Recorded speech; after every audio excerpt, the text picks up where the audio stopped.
Alright guys, welcome to another video, and if you've guessed it by the background, the E55 ASL is not in Canada anymore. We've actually driven it all the way to California. I was joined with my friend Peter D for this trip. As you can tell, this isn't a Canadian orange either. Tastes a lot better.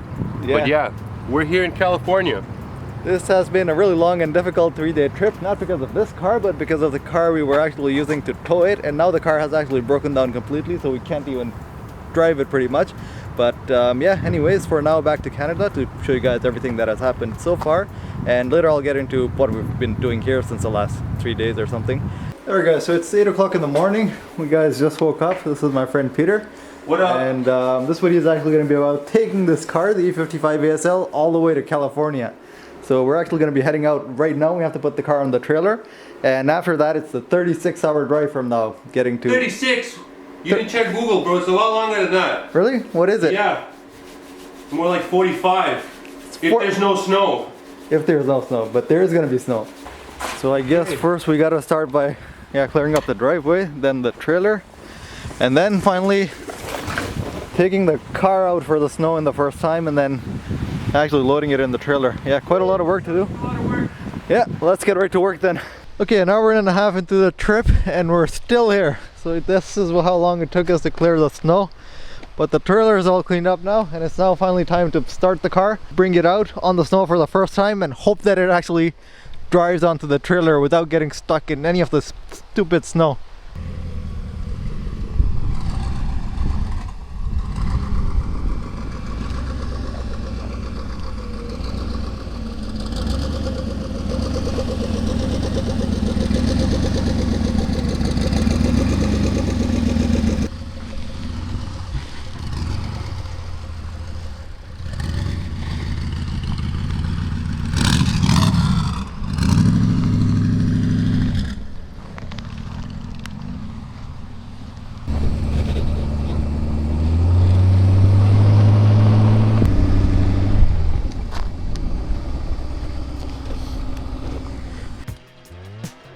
So after all that, it was finally time to load the car on the trailer, and this time it was really easy because I did have an electric winch and longer ramps, so yeah, it was pretty straightforward loading the car.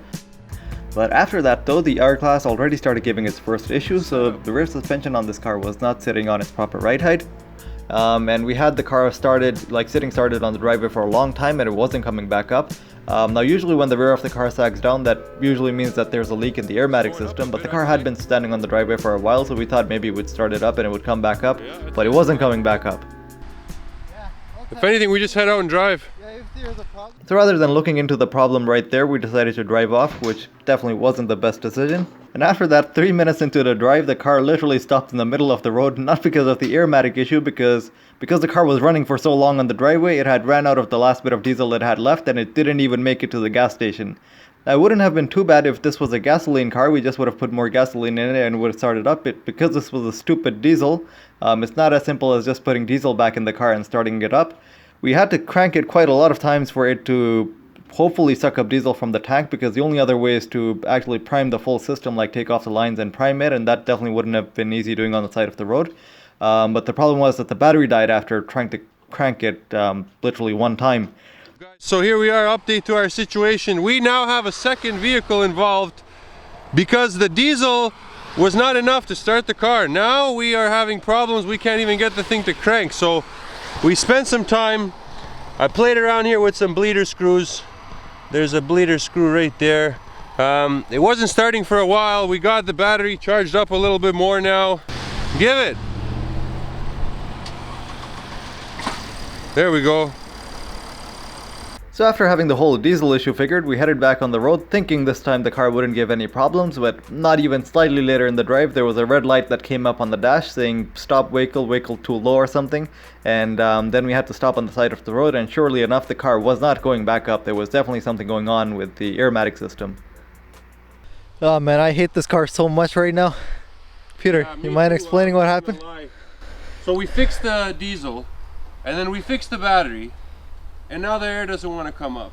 So the air suspension is gone now. The rear back of the car just sank down all the way.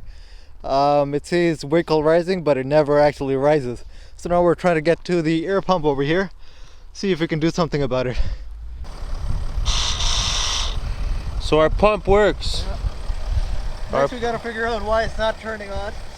When the freaking car. So after a whole bunch of figuring out, this seems to be the problem. That fuse over there that runs the air pump is actually blown. After having the air suspension issue figured out for now, the car did rise back up and it did run properly for the next few hours, but that wasn't the end of the issues actually. Our next stop is outside of Service, Ontario. Thankfully not because of the car breaking down, it's because Peter has to get something for his license, and then after this, we're pretty close to the States. After this we're going to be heading to the border finally. Yeah, I feel horrible for the car right now. We had a car cover on it, but the car cover flew off, like literally it ripped off, and this is what's left of the car cover really. And the problem is that now, because of the crappy weather and the salt on the streets, is all being covered in salt right now, so this is going to be horrible. It's a new car and it's already being winter driven pretty much. So yeah, I guess we'll just clean this off once we get to California, or we'll figure something about the car cover first. But yeah, for now we just got to get to the States first.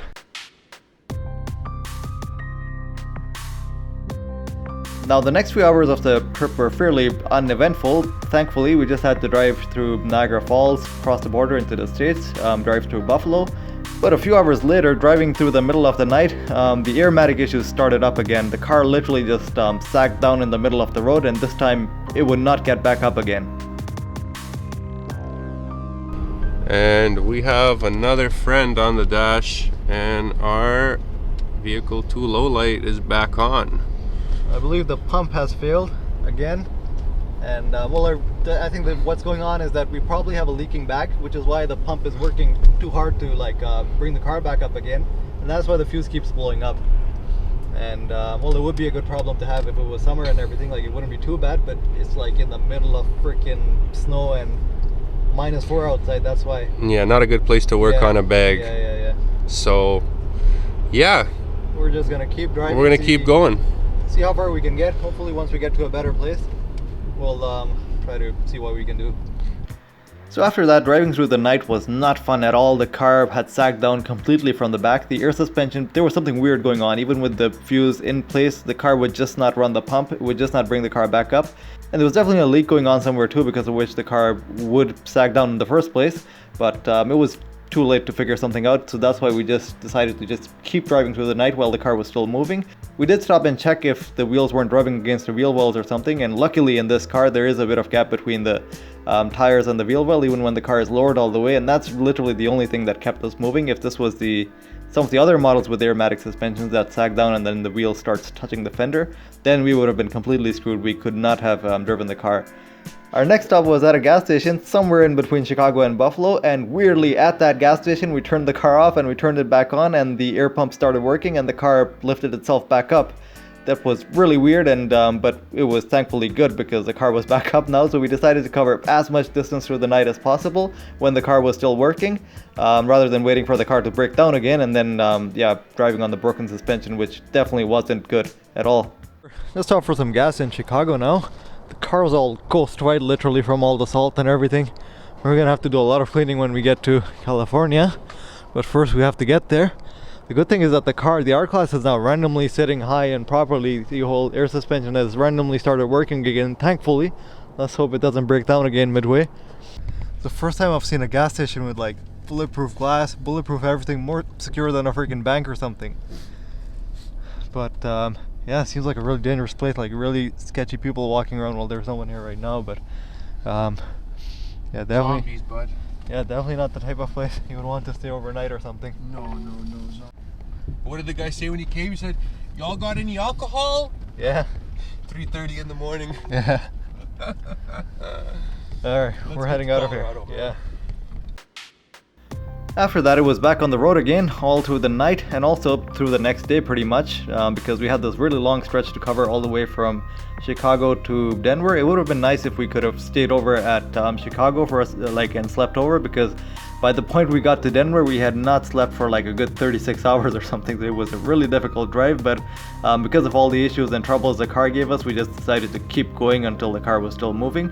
And well, Denver had some better weather, that's why we decided to stop there. Even if we had to do some work on the car, we could have gotten it done there, but the car was actually working fine when we got to Denver.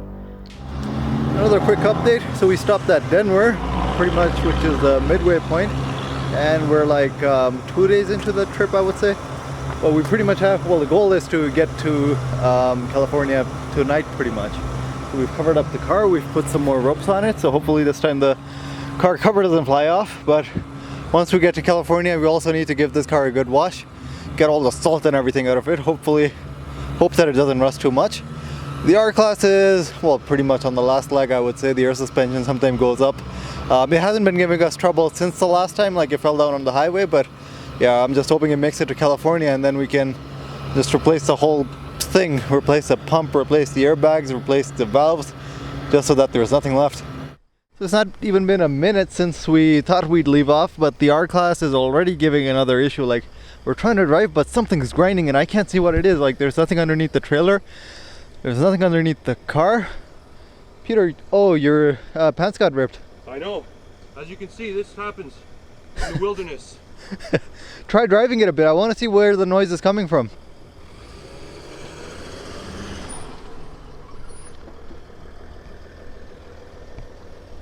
What is it? I don't know. It's something when you give gas, it doesn't.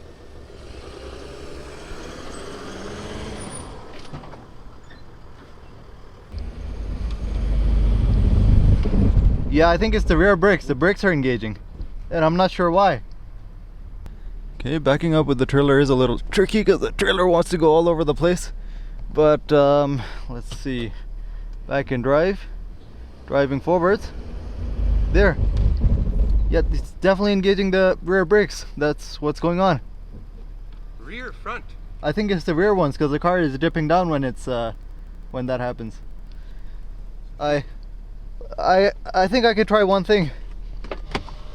If I remember correctly, I think I put my scanner in the car. If I have the scanner, I can put it in dyno mode, like disable the ESP and see if it still does it. So I've plugged my code scanner in. It's giving a code for rear right speed sensor, but right now the ESP and everything is off, so I just want to try driving it with the ESP off just to confirm that it is something to do with the ESP. And there you go. Wow. Perfect. So it's definitely the freaking ESP, the wheel speed sensor that just randomly broke overnight, and now the car engages the brakes when we try to drive it. Wow.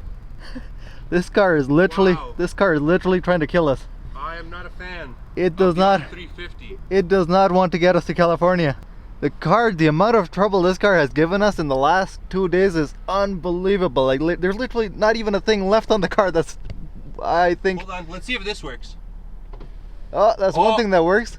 Maybe that will get us to California. Oh man, holy crap. I don't even know what to say about this car right now. So just keep driving without ESP, I guess. Hold on. What's the Benz logo? The best or nothing. I think we got stuck with the nothing part here. Definitely, yeah. The drive from Denver to California turned out to be pretty straightforward. We did most of the driving during the day, so it was well, better than before. And also the R-Class, for some reason the air suspension kept on working through this one. But obviously the R-Class still remained an R-Class, so it did have to give some issues along the way. We were driving through the mountains right now, and the only feature of the car that was still working, the navigation, that has broken down now. There's a random message over here saying drive unavailable, temperatures too high, and yeah, there's oh no, the steer is still working, it's just the navigation that's not working. So yeah. At first we thought it was the temperature, but that's showing normal for now. Yeah. This car is scary. This is a really scary car to plan anything in, really. After that, it was a really scenic drive through the mountains in Colorado. Then we had to pass through Utah, which was a really long stretch, and we did this during the night, so there wasn't much we could see. And it's a really deserted place too. Like, there was a whole 41-mile stretch where there were no gas stations to fill up. So we stopped at a gas station in the middle of nowhere. Now I got a homeless guy trying to clean the car. Here, get out of here. I'll take it. Here, get out of here. Get out of here. After this, we finally entered Arizona, then driving through Nevada, driving through Las Vegas, and then finally, after the most difficult 3-day journey and the most broken car I've ever driven, we finally got to California. First drive in a different continent, almost.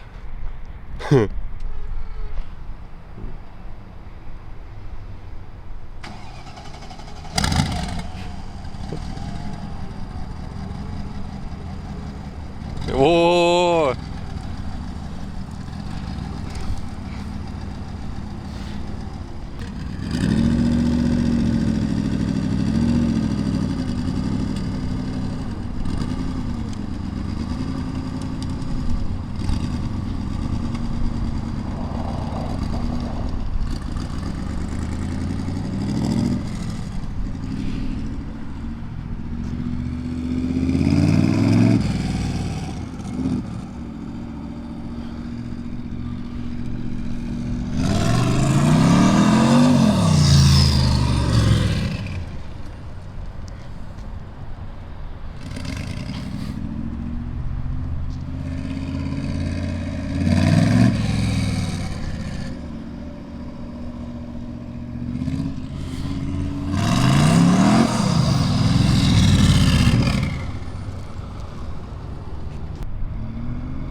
So here we are finally, the end of the 3-day long journey, and the E55 ASL is finally in California, and it feels freaking amazing.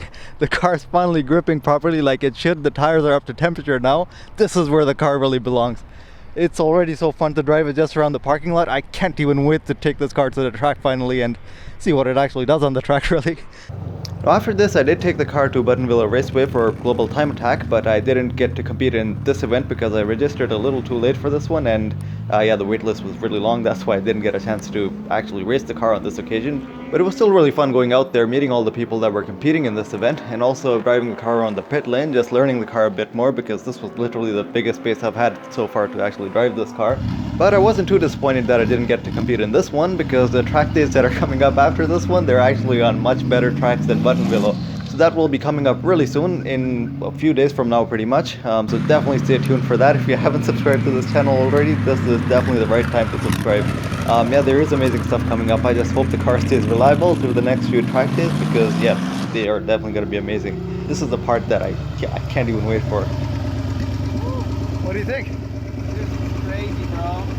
That's only on second gear. So this is going to be everything for this video, but stay tuned for what's coming up in the next few days pretty much. I'm going to be taking this car to the track. I have a few track days booked at Willow Springs and Laguna Seca.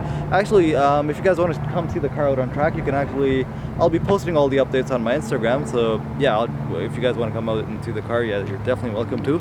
Also, another thing, I've also put all the patrons list together, which I had to do for a long time and I didn't get to doing, but yeah, now finally all the Patreon names are over here. The list actually turned out to be longer than I expected. That's why I had to move to 2 rows.